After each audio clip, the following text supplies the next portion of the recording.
গল্পকথা নকশিকাথার আরেকটা ভিডিওতে আপনাদের সবাইকে স্বাগত জানাই। শীতকাল মানেই দিকে দিকে মেলা, আর কলকাতা মানে উৎসব। তাই শীতকালে কলকাতায় মেলার কোনো কমতি থাকে না। যদিও এটা বেশ কিছুদিন আগের ভিডিও, তাও ভাবলাম আপনাদের সবার সাথে শেয়ার করি। ভিডিওটা দেখতেই পেয়েছেন, এটা হলো বিবেক মেলা। বেশ কিছুদিন ধরেই এই ভবানীপুরের আশপাশ দিয়ে যাতায়াত করছিলাম, আর রোজই দেখছিলাম এখানে এই মেলাটা চলছে।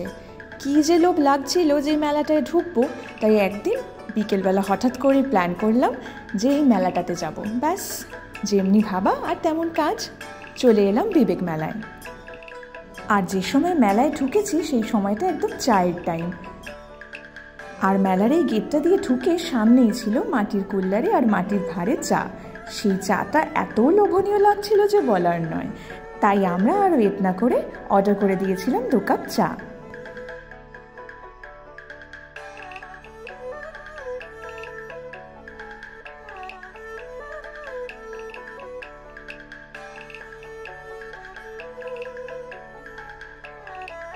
চাটা খেয়ে একটু এদিক ওদিক ঘুরছিলাম, আর এখন ঢুকছিলাম অন্য আরেকটা গেট দিয়ে।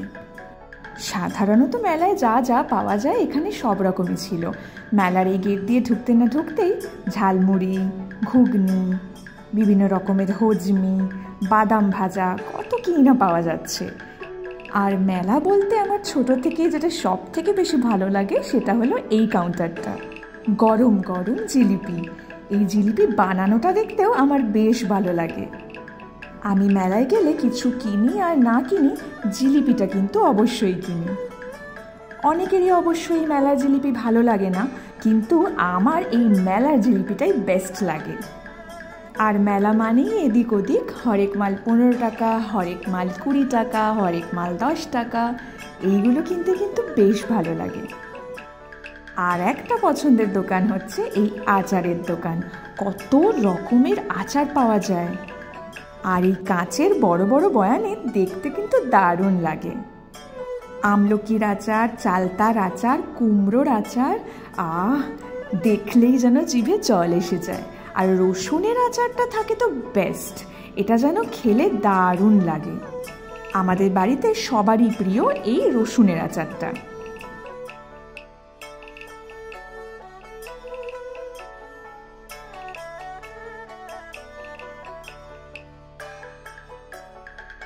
এবার একটু টুকটাক উইন্ডো শপিং করার পালা। এই একটুখানি আদা কুড়ার একটা ক্রাশার, 2-একটা ক্লাচার, এইসব আর কি একটুখানি কিনছিলাম। মেলায় এলেই বড্ড হাত ইসপিস করে, এইটা কিনি ওইটা কিনি, কিন্তু কি কিনবো সেটাই বুঝতে পারি না।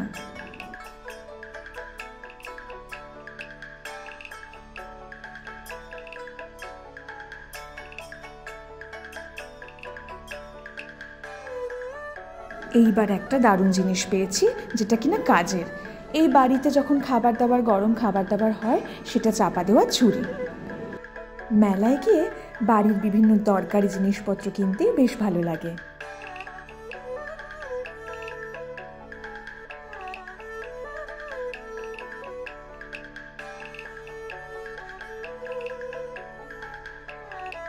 এরপর দেখছিলাম একটা ট্রে, এটাও বেশ দরকারি। বেশ কিছুদিন ধরেই ভাবছিলাম বাড়ির জন্য একটা ট্রে কিনে নিয়ে যাব। মেলার জিনিসগুলো কিন্তু বেশ বেছে বুঝিয়ে নিতে হয়। বেশ কয়েকটা জায়গায় যেগুলো পছন্দ হচ্ছিল, সেগুলো আবার দেখছি এদিকটাতে ফাটা, নয় ওদিকটাতে রং চটা। তাই সব কিছু ভালোভাবে দেখে বেছে তারপর নিচ্ছি। ট্রে বাজতে বাজতে প্রায় একদম তলার দিকে পৌঁছে গেছি। একদম তলা থেকে একটা ভালো ট্রে বার করেছি, নয় প্রত্যেকটাতেই কিছু না কিছু খুঁত ধরা পড়ছিল। এই দেখুন ক্যান্ডি ফ্লস, কার কার ভালো লাগে এগুলো? আমার তো বেশ ভালো লাগতো। ছোটোবেলায় মেলায় গেলেই মাকে বলতাম ক্যান্ডি ফ্লস কিনে দাও। তখন অবশ্য ক্যান্ডি ফ্লস বলতাম না, দাদুর চুল, বুড়ির চুল, এই সমস্ত কিছু বলতাম। মেলার এই স্টলটাতে কি সুন্দর মিষ্টি মিষ্টি মূর্তিগুলো বিক্রি হচ্ছে। এত সুন্দর দেখতে আর এত নিখুঁত কাজ যে বলার নয়। প্রত্যেক কটা মুখ খুব মিষ্টি, কালী ঠাকুরটাও বেশ মিষ্টি দেখতে লাগছে। এটা আবার কি কে জানে, আমি মেলায় প্রথমবার দেখলাম এটা। এর পাশেই হচ্ছিল সুইট কর্ন। আচ্ছা, এটা হচ্ছে চকলেট সুইটকর্ন বানানোর জন্য। তবে কি সুন্দর ডিজাইন করে ফাউন্টেনের মতো ওরা রেখেছে এটা। আমরাও দুটো সুইটকর্ন অর্ডার করেছিলাম, তবে চকলেটটা নয়, নর্মালটা। তারপর এই ঘুগনিটা দেখে বেশ ভালো লাগছিল, তাই 1 প্লেট নিয়েছিলাম, কিন্তু নেওয়ার পর খুব একটা ভালো লাগলো না। ভাগ্যিস 1 প্লেটই নিয়েছিলাম, নয়তো খেতেই পারতাম না। এই দোকানটায় বেশ ডিজাইনার শাড়ি, পর্দা সব কিছুই পাওয়া যাচ্ছিল। বেশ সুন্দর দেখতে এগুলো। মেলা মানে যেরকম 15 টাকা 20 টাকার জিনিস পাওয়া যায়, সেরকম দামি জিনিসও পাওয়া যায়। আর এই শাড়িগুলোর বেশ ভালোই দাম ছিল, যদিও বা ডিজাইনার শাড়ি বলে কথা। এই মেলার জায়গাটা বিশেষ বড় নয়, তাও বেশ অনেকগুলোই লেন হয়েছে, আর ছোট ছোট ছোট ছোট অনেকই দোকান আছে। এই তাই ঘুরে ঘুরে দেখতে দেখতে প্রায় 2 বার ঘুরে ফেললাম মেলাটা। মেলায় টুকটুক করে ঘুরতে বেশ ভালোই লাগে। এখন যে সাইডটা দিয়ে ঘুরছি, এখানে পরপর দেখছি এই কানের দুল, গলার হার, চুড়ি এইসব জিনিসপত্রই বেশি আছে, সাথে আছে টুকটাক প্লাস্টিকের জিনিস। এবার আবার চলে এসেছি মেলায় পুরোটা ঘুরে আবার সেই সামনের জায়গাটায়, যেখানে আমরা প্রথম ঢুকেছিলাম, যেখানটাতে কিছু অনুষ্ঠান হচ্ছিল। আর এই প্রাঙ্গণের উল্টো দিকেই রয়েছে এই আসল জিনিসটা। এটা বাচ্চাদের ভারী প্রিয় জায়গা। বাচ্চা বললে ভুল হবে, সবারই খুব প্রিয় জায়গা। রিসেন্ট একটা ভিডিও দেখেছি, কি ভয়ঙ্কর অ্যাক্সিডেন্টটাই না হয়েছে, সেই থেকে একটু ভয়ই লাগছে। বেশ মনে মনে মনে হয় যে চড়ি, কিন্তু তারপরেই সেই ভিডিওটার কথা মনে পড়ছে, সেই ভয়তে আর চড়িনি। মেলা মানে এমনিতেই কালারফুল, আর এই দোলনাগুলোর দিকে তাকালে আর বিভিন্ন রকম লাইটের দিকে তাকালে মনে হয় আরও বেশি কালারফুল হয়ে গেছে সব কিছু। তবে ছোটোবেলার এই রাইডসগুলো কিন্তু বেশ ছিল।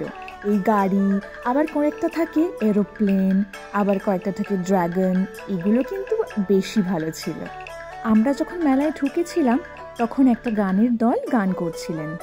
এখন দেখছি একজন বাচিক শিল্পী শ্রুতি নাটক করছেন। তবে আপনারা হয়তো এটা বুঝতে পারছেন ইনি কে। ইনি কলকাতার খুবই বিখ্যাত একজন ব্যক্তিত্ব, সতীনাথ মুখোপাধ্যায়। বেশ অনেকক্ষণ হলো মেলায় আছি, এবার বেরোনোর পালা। বেরোতেই আরেক শিল্পীর সাথে দেখা। গায়ে পেন্ট করে ঘন্টার পর ঘন্টা এই একইভাবে দাঁড়িয়ে আছেন। 2 পয়সা ইনকামের জন্য কত কষ্টই না এনাদের করতে হয়। যেহেতু স্ট্যাচু হিসেবে দাঁড়িয়ে আছে, তাই অনেকক্ষণ উনি চোখের পলকও ফেলছেন না। ওই কোমরের কাছে উনি একটা পেপার আটকে রেখেছেন, যেখানে উনি ওনার ডিটেলসটা দিয়ে রেখেছেন। কারোর যদি কোনো প্রয়োজন হয় তাহলে ওনাকে অবশ্যই যোগাযোগ করবেন। ওনার নাম গোপাল মণ্ডল। আর বেরোনোর মুখে মেলার ঠিক গেটের একটু আগেই এইগুলো দেখে প্রাণ মনটা একদম ভরে গেল। সেই ছোটোবেলায় ফিরে গেছিলাম। ছোটোবেলায় শীতকালে কি সুন্দর বসে আঁকো প্রতিযোগিতা হতো, ঠিক সেরকমই এখানে হয়েছে। আর এগুলোর রেজাল্ট, যারা ফার্স্ট, সেকেন্ড, থার্ড হয়েছে তাদের আঁকাগুলো এখানে টাঙানো হয়েছে। আমিও ছোটোবেলায় এরকম অনেক পার্টিসিপেট করেছি, আপনারাও নিশ্চয়ই এরকম অনেক করেছেন। যতদূর সম্ভব খ বিভাগের ছিল হচ্ছে থিম মেলা। কি ভালোই না সব মেলার দৃশ্যগুলো এঁকেছে। বাহ, একজন আবার বিবেক মেলাও এঁকেছে। প্রায় 2 ঘন্টা হলো মেলায় ঘুরছি, এবার বাড়ি ফেরার পালা। আপনাদের সাথে দেখা হবে গল্পগাথা নকশি কাঁথার পরের আর একটা ভিডিওতে।